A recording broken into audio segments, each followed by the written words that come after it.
So that is it. The appellants are freed. This is Criminal Appeal number 29, 30, 31, and 32 of 2014. Sean Campbell, Adija Palmer, Kahira Jones, and Andre St. John.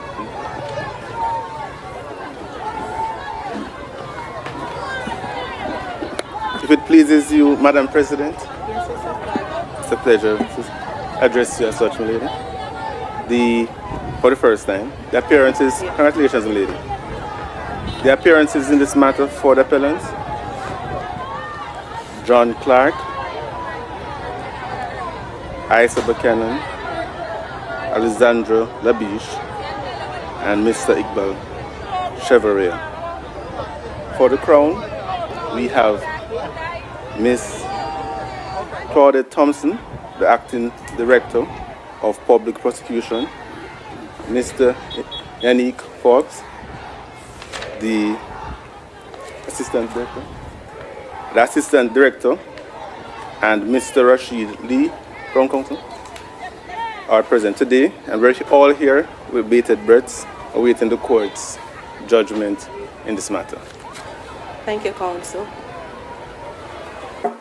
On diverse days between the 10th and 18th of June 2024, the court heard submissions from counsel in this matter regarding a retrial, that question of a retrial that was remitted from the Privy Council to this court. At the end of the submissions, we reserved our judgment, and the court is now ready with its decision.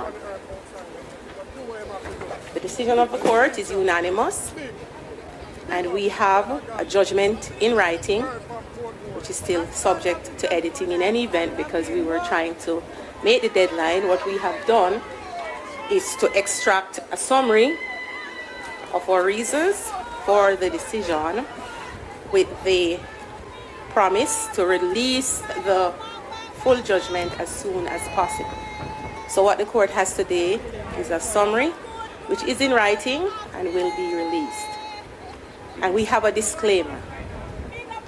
This summary is provided for the sole purpose of assisting members of the public with understanding the Court of Appeal's decision in this matter. It does not form part of the reasons for the court's decision and should not be used as a substitute for the judgment of the court, which is the only authoritative record of the court's reasons. The full judgment of the court will be made available to counsel and through the court's website at www.courtofappeal.gov.j. On 13th March 2024, the appellants, Sean Campbell, also known as Sean Storm, Adija Palmer, also known as VYBZ Cartel, and Kahira Jones and Andre St. John, also known as Madsus, were convicted of the murder of Clive Williams, also known as Lizard. The appellants appealed their convictions to the Court of Appeal and then to His Majesty in Council. On 14th March 2024, 10 years and 1 day after they were convicted in the Supreme Court, the Judicial Committee of the Privy Council recommended that the appellant's convictions be quashed. The Privy Council remitted to this court for determination the question of whether the appellants should be ordered to stand a new trial.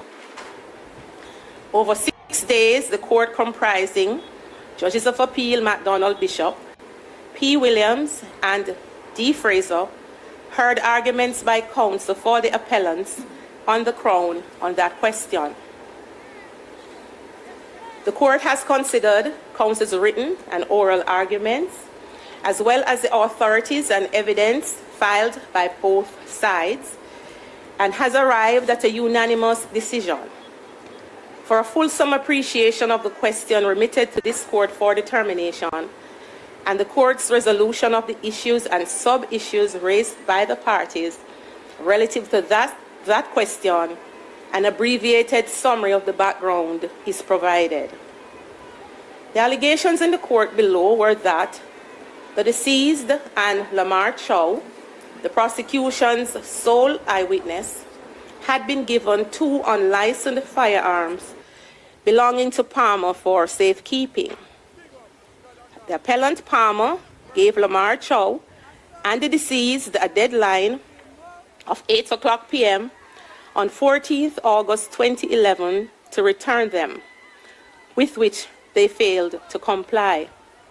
As a consequence, Lamar Chow and the deceased were summoned by the appellant Campbell to the appellant Palmer's house at Swallowfield Avenue, Havendale, which we call the Swallowfield premises.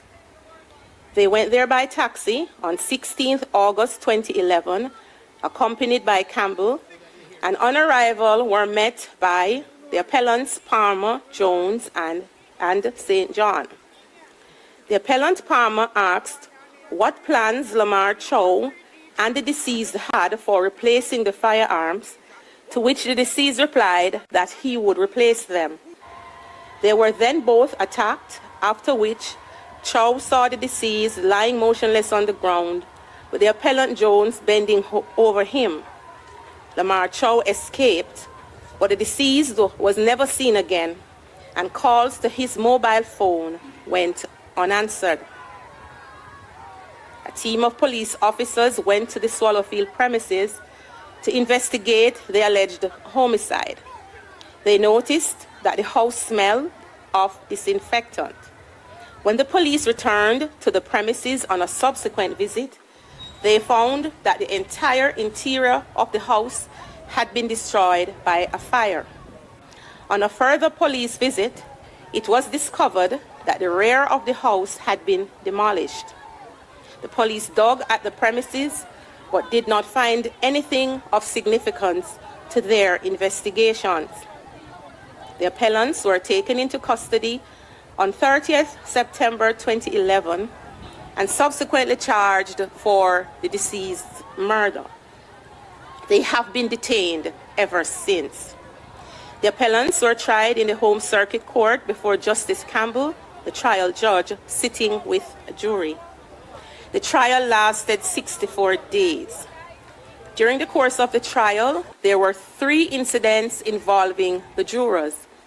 The first and second incidents are not relevant to these proceedings and will therefore not be discussed. It suffices to state that after the second incident, the jury panel was reduced to 11 members. The third jury incident came to light on 13 March 2014, the last day of the trial judge's summing up of the case to the jury. Following the report of possible jury misconduct, the trial judge convened a hearing in chambers and informed counsel on both sides that he had been made aware that a juror, who we call Juror X, attempted to bribe another member of the jury with an offer of $500,000 to decide the case in a particular way.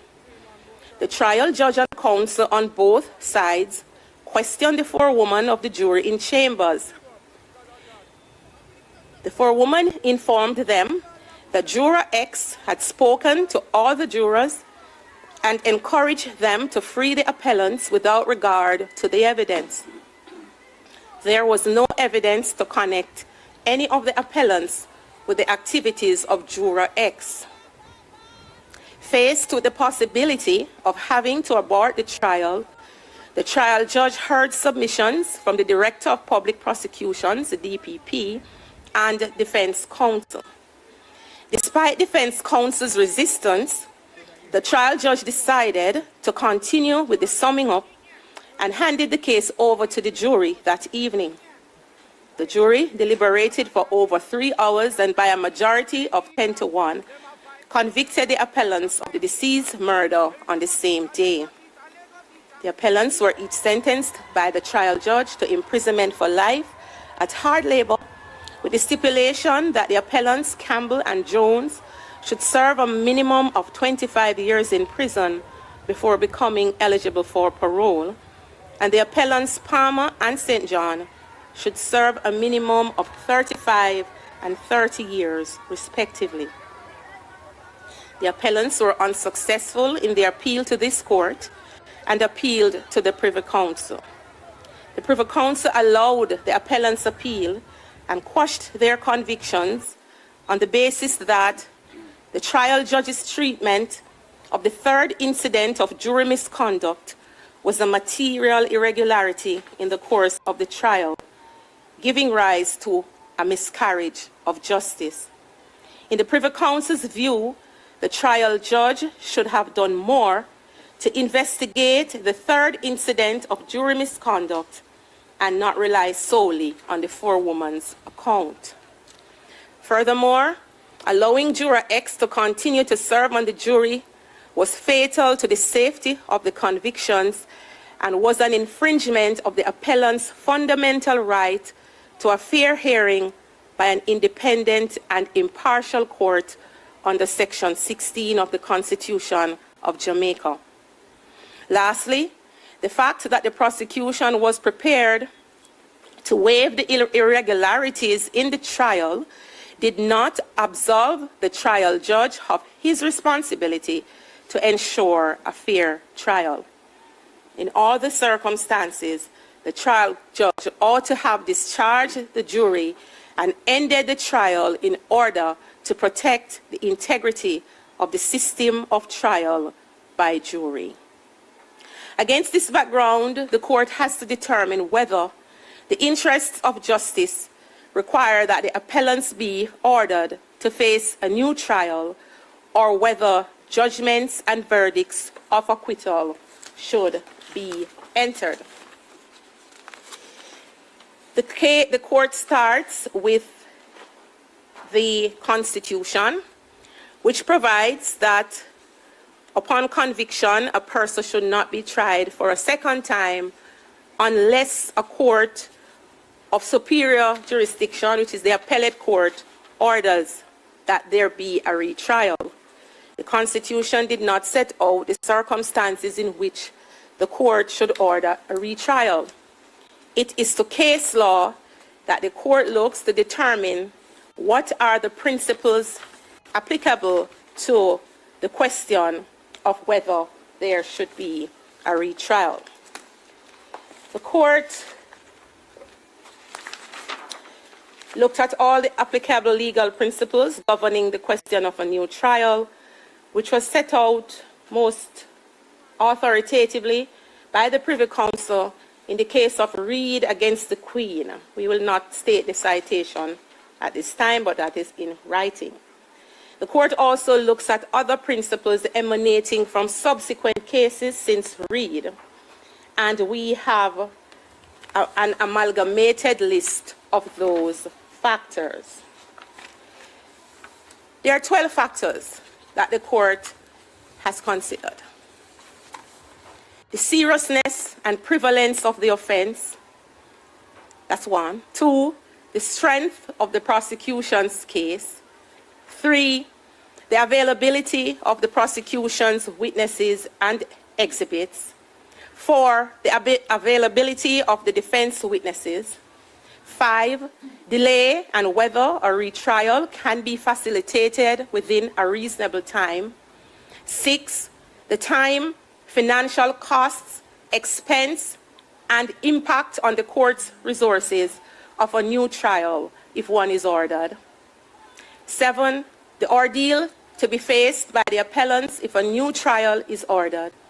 8, the impact of prejudicial publicity on the fairness of a new trial, if ordered. 9, whether the new trial would give the prosecution an unfair advantage. 10, changes in the Jury Act. 11, potential legislative changes in the sentence for murder.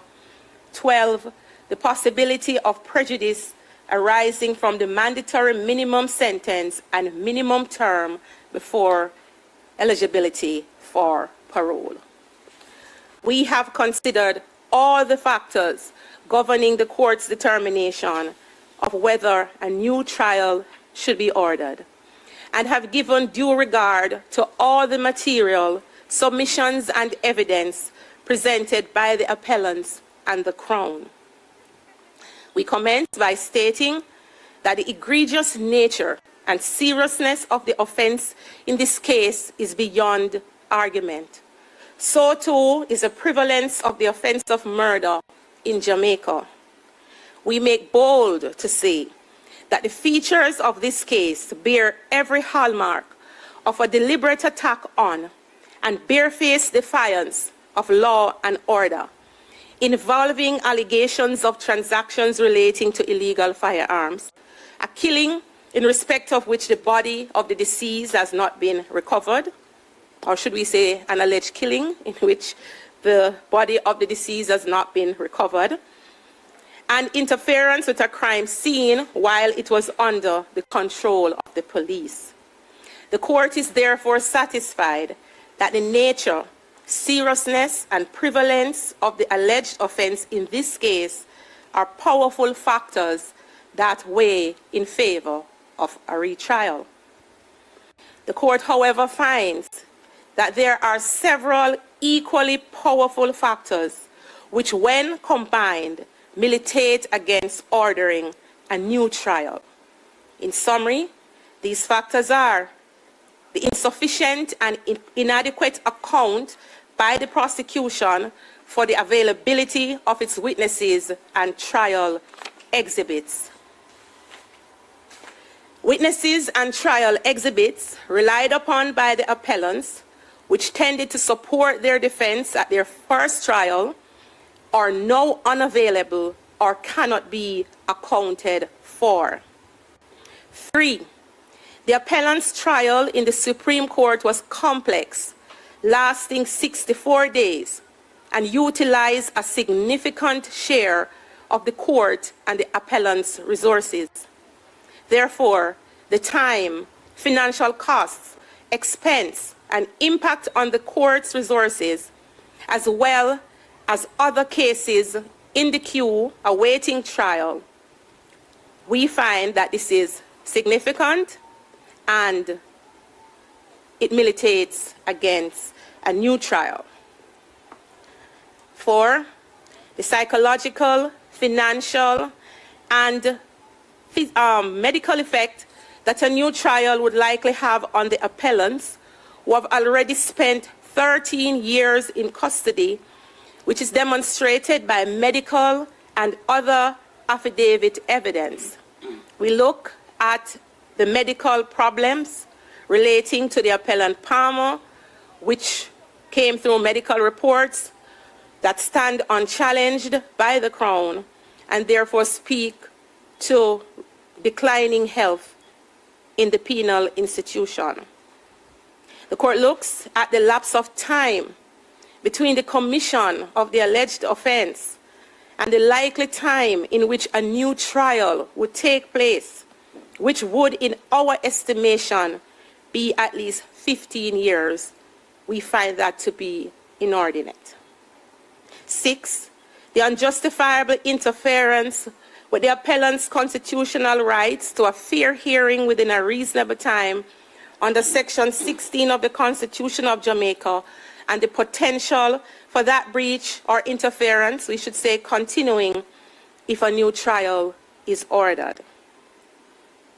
We look at the potential prejudice to at least 2 of the appellants who, if convicted after a new trial, would be required to serve a longer term of imprisonment before eligibility for parole than that which was originally imposed upon them after their first trial, due to the operation of the statutory mandatory minimum for the offense of murder. The court looks at other factors which it did not see swinging the pendulum either way, and our judgment will explain it all. We find that the submissions regarding pretrial publicity did not assist the appellants. We find that pretrial publicity is such that you would have to prove that it is impossible to obtain a fair trial. And that question is one for the trial court. What the court did find coming out of the issue of pretrial publicity is if the mechanisms have to be employed as the Crown had argued, that would add to the delay of the proceedings.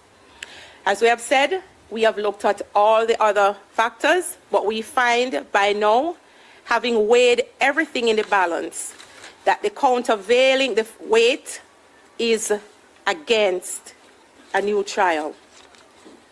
Our judgment will explain everything in depth, but as we say, this is for the decision, for you to understand what the court has done. Having regard to all the considerations the court has taken into account, we conclude that the interests of justice do not require a new trial to be ordered for the appellants, and we therefore make the following order. Judgments and verdicts of acquittal are entered in relation to the appellants. We must, on the record, thank our judicial clerks, Mr. Jordan Jarrett, Mrs. Yumika Harris Mackenzie, and Mrs. Nicole McLennan, and Miss Shaniel Hunter. Had it not been for them, their assistants would not have been able to make the deadline given the workload of the court and the various things that we had to do over the past couple of weeks. So we give them the weight of the credit and we thank them wholeheartedly for their assistance. It leaves us to thank counsel on both sides for your spirited, maybe sometimes combative arguments, but we have learned tremendously from both sides, and we hope that the judgment will show that we appreciated the scholarship and appreciated the issues for resolution. So that is it. The appellants are freed.